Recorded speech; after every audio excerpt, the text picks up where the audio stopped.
The day I announced my pregnancy was supposed to be one of the happiest moments of my life. My husband, Mark, and I had been trying for months, and when we finally saw those two pink lines on the test, it felt like a dream come true. We decided to share the news with our family during a Sunday dinner at Mark's parents' house. The table was set beautifully, adorned with flowers and candles, and the aroma of roasted chicken filled the air. Everyone was excited, and I could feel the warmth of love surrounding us. As we gathered around the table, laughter and chatter filled the room. Mark and I exchanged glances, our hearts racing with anticipation.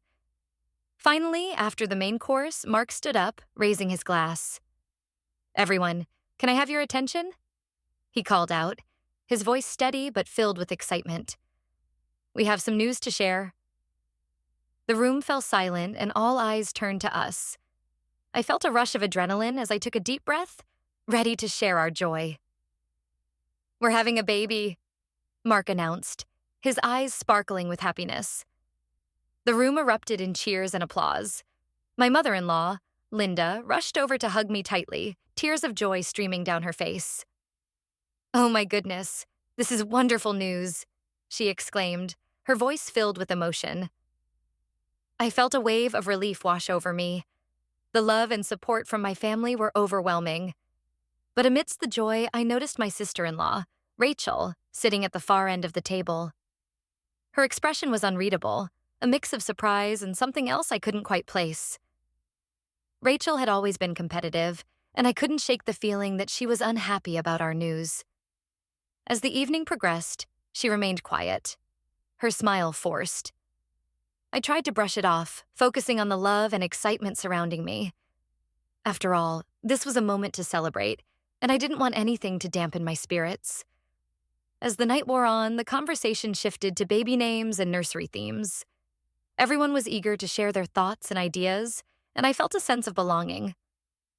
But Rachel's silence lingered in the back of my mind. I couldn't help but wonder what she was thinking. Was she jealous? Did she feel overshadowed by our news? I tried to shake off the negative thoughts, reminding myself that this was my moment, and I deserved to enjoy it. As we left the dinner that night, I felt a mix of emotions. I was elated to be pregnant. A small part me couldn't ignore the tension I sensed from Rachel. I hoped that in time she would come around and share in our joy. Little did I know, the seeds of jealousy had already been planted, and the storm was brewing just beneath the surface. The following weeks were a whirlwind of excitement and preparation. Mark and I spent our evenings researching baby names, decorating the nursery, and attending prenatal appointments. Our families were incredibly supportive, showering us with love and gifts. However, Rachel's behavior began to change. At first, it was subtle. A snide comment here, a Eve glance there. I tried to brush off, convincing myself that she was just adjusting to the news. One afternoon, a text from Rachel inviting me to lunch. I was surprised but hopeful that she wanted to mend things. Arrived at the cafe, my heart racing with anticipation. As I walked in, I spotted her sitting at a table, her expression unreadable. "Hey," I said, forcing a smile as I took a seat across from her. "Thanks for inviting me." "Sure," she replied, her tone flat. "I thought we could talk." I felt a knot form in my stomach. "Of course, I'm really excited about I said, trying to keep the conversation light. But Rachel's eyes narrowed and I could sense the tension building. "You know, it's all sunshine and rainbows, right?" she said, her voice dripping with sarcasm. "What do you mean?" I asked, genuinely confused. "Being pregnant is amazing," scoffed, leaning back in her chair. "Sure, if you ignore the weight gain, the mood, and the fact that your life is to change forever." Her words stung, and I felt my cheeks flush with embarrassment. "I know it's a big change, but I'm ready for it," I replied, trying to defend my excitement. Rachel leaned in closer, her voice low and conspiratorial. "You think you're ready, but you have no idea what you're getting into. Just wait until he arrives. You'll be exhausted, and your body will be the same." I felt a wave of insecurity wash over me. Was she right? Would I regret this decision? I tried to shake off her negativity, but it lingered a dark cloud. As we finished our lunch, I couldn't shake the feeling that was trying to undermine my happiness. I left the cafe feeling deflated, questioning my excitement about the pregnancy. I confided in later that evening, sharing my concerns about Rachel's comments. "She's just being downer," he said, wrapping his arms around me. "Don't let her to you. This is our time to be happy." But as the days turned into, Rachel's behavior only escalated. Began making passive-aggressive comments at family gatherings, often targeting my pregnancy. "Are you sure you want to eat that? You don't want to gain too much weight," she'd say with a smirk. I tried to laugh it off, but each comment chipped at my confidence. I felt like I was walking on eggshells around her, bracing myself for the next jab. One evening, during a family dinner, Rachel went a step further. As we sat around the table, she raised her glass and, "Here's to the new mom. May she survive the sleepless nights and endless diaper changes." Laughter erupted around the table, but I felt my face flush with humiliation. I forced a smile, but inside was seething. How could she be so cruel? I glanced at Mark, who equally uncomfortable, and I knew I had to confront Rachel. After the dinner, I couldn't hold back my feelings any longer. I approached Rachel, my heart pounding in chest. "Can we talk?" I asked, my voice steady despite the anger bubbling inside. She looked surprised but nodded, leading to a quieter corner of the house. "What's up?" she asked, feigning innocence. "Why are you being so to me?" I blurted out, my emotions spilling over. "I thought we were family, and I expected you to supportive." Rachel crossed her arms, her defensive. "I'm just being realistic. Pregnancy isn't all it's cracked up to be," she replied, her tone dismissive. "Realistic or cruel?" I shot back, frustration boiling over. "You're to be my sister-in-law, not enemy. I'm excited about this baby, and I don't need your negativity." Rolled her eyes, her demeanor unyielding. "I'm just trying to prepare for the truth. You'll thank me." "Thank you for what? Making me like I'm making a mistake?" I ordered, my voice rising. "You not helping. You're tearing me down." Rachel's expression hardened, and I could the walls go up. "Maybe you should just toughen up. Not everyone is going to coddle you just because you're pregnant." I took a deep breath, trying to calm myself. "I don't need coddling. I need support. I thought we could share this journey together, but you're making it impossible." Rachel's eyes narrowed, and I could see the flicker of something darker behind her facade. "Maybe I'm just tired of being in your shadow," she said, her voice low. "You're getting all the attention, and I'm just supposed to sit back and watch?" The revelation hit me like a punch to the gut. "This isn't about you, Rachel. This is my moment, and I'm not trying to overshadow anyone. I just want to be happy." I felt tears prick at the corners of my eyes, but I refused to let them fall. "If you can't be happy for me, then maybe you need to take a step back." Rachel's expression shifted, and for a moment I thought I saw a flicker of regret. But it quickly vanished, replaced by a cold smile. "Fine. If you want to play the victim, go ahead. But don't expect me to be your cheerleader." With that, she turned on her heel and walked away, leaving me standing there, heartbroken and frustrated. As I rejoined the family, I felt a mix of anger and sadness. I had hoped for a supportive relationship with Rachel, but it seemed like she was determined to make this journey as difficult as possible. I confided in Mark later that night, sharing my feelings of betrayal. "I don't understand why she's acting this way," I said, my voice trembling. "I thought family was supposed to lift each other up." Mark wrapped his arms around me, offering comfort. "You can't control how she feels, but you can control how you respond.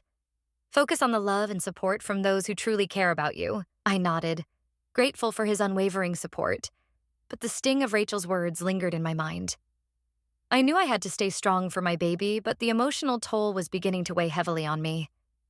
As the weeks passed, Rachel's behavior became increasingly erratic. It was as if she was on a mission to undermine my happiness at every turn. I tried to stay focused on my pregnancy, but her constant jabs were exhausting. At family gatherings, she would make snide remarks about my cravings or my growing belly, and I could feel the tension in the air. It was clear that she was determined to make me feel small. One afternoon, I received a call from my mother-in-law, Linda. "Can you come over? I want to talk to you about something important," she said, her voice serious. I felt a knot form in my stomach as I made my way to their house. When I arrived, I found Rachel sitting at the kitchen table, a smug expression on her face. "What's going on?" I asked, my heart racing. Linda took a deep breath, her expression concerned. "I've noticed some tension between you and Rachel, and I wanted to see if we could work things out." I glanced at Rachel, who was now smirking, and I felt a surge of anger. "I'm willing to work things out, but Rachel needs to stop being so cruel," I said, my voice steady. Rachel leaned back in her chair, crossing her arms. "I'm just trying to keep it real. Not everyone can be as perfect as you," she shot back, her tone dripping with sarcasm. I felt my blood boil. "This isn't about perfection. It's about support. I'm going through a huge life change, and I need my family to be there for me." Linda interjected, trying to mediate. "Let's focus on finding common ground. Rachel, can you try to be more supportive?" But Rachel just shrugged, her expression defiant. "I'll be supportive when she stops acting like she's the only one who matters." I felt a wave of frustration wash over me. "This isn't a competition, Rachel. I'm not trying to steal your spotlight. I'm just trying to celebrate my pregnancy." As the conversation continued, I could feel Rachel's hostility simmering beneath the surface. It was clear that she had no intention of backing down. I left the meeting feeling defeated, knowing that Rachel was determined to make this journey as difficult as possible. I confided in Mark later that evening, sharing my frustrations. "I don't know how to handle her anymore," I admitted, tears streaming down my face.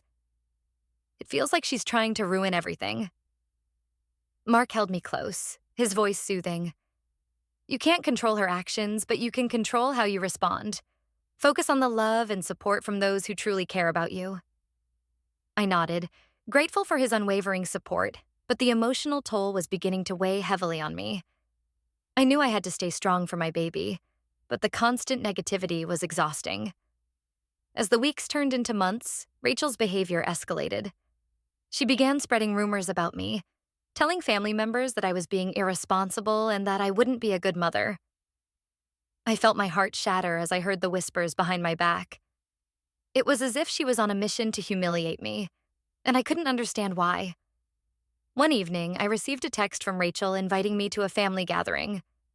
I hesitated, knowing that it would likely be another opportunity for her to undermine me.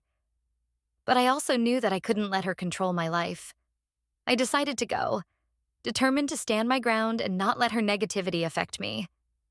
The day of the family gathering arrived, and I felt a mix of anxiety and determination.